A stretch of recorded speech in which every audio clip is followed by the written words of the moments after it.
Honourable for Calgary-Fish Creek.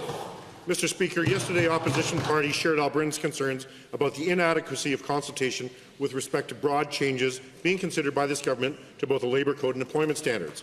These changes will impact every business in Alberta, with small and medium-sized enterprises being particularly affected. All these individuals and businesses ask for is meaningful consultation and for their views to be heard and considered. To the Minister of Labour, will you do the right thing, reopen consultation, enhance it, and extend it at least until the end of the calendar year? And please, this is not a question about 1980s pop trivia.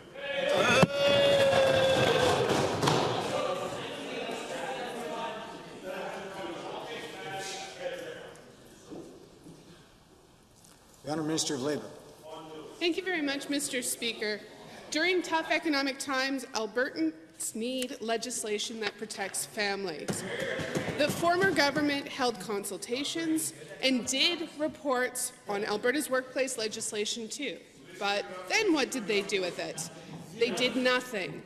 The member opposite is speaking about the concerns of Alberta businesses, and I'm very much interested in working with businesses as we move forward.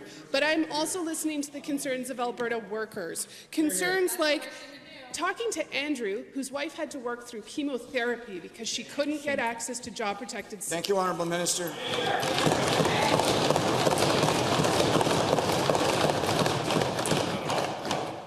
First supplemental.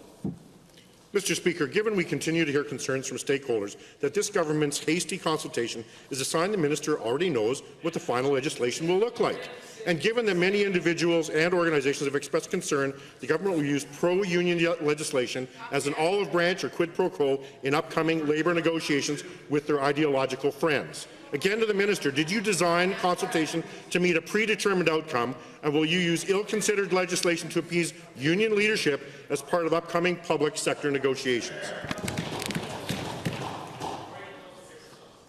The Honourable Minister of Labour. Thank you very much, Mr. Speaker. Given that this legislation has not been updated in so much time, it was responsible and important for this government to start reviewing workplace legislation. In regards to the consultation process, particularly with the Labour Relations Code, we have engaged expert Mr. Andrew Sims, and I have spoken in this House before about my respect for this gentleman. Also, the member from Calgary-Hayes has spoken about his respect and has suggested that getting advice from Andrew Sims is a good idea, that he is one of the smartest people you will ever meet on labour laws. I am confident in our consultation. Thank you, Honourable Minister.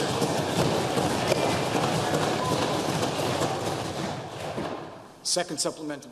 Mr. Speaker, given part of the concern with inadequate consultation is this government and the NDP party's deep and obvious constitutional and personal ties to a variety of unions and labour groups, and given that because of these strong ideological ties, there's an assumption this government will facilitate greater ease in the formation of unions by getting rid of the privacy and anonymity of the secret ballot process. Again to the minister, a question that is important to all Alberta employers and employees. Are you planning on getting rid of the secret ballot requirement for unionization? Yes or no?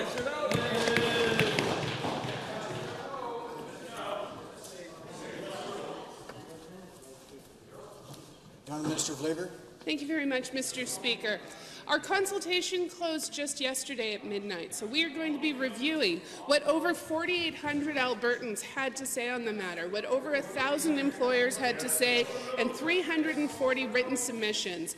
I want to see what Albertans have had to say and then move forward with fair and balanced legislation that will make sure we're supporting a strong economy here in Alberta, making sure we're returning some basic rights to our workers like job-protected sick leave. Hear, hear.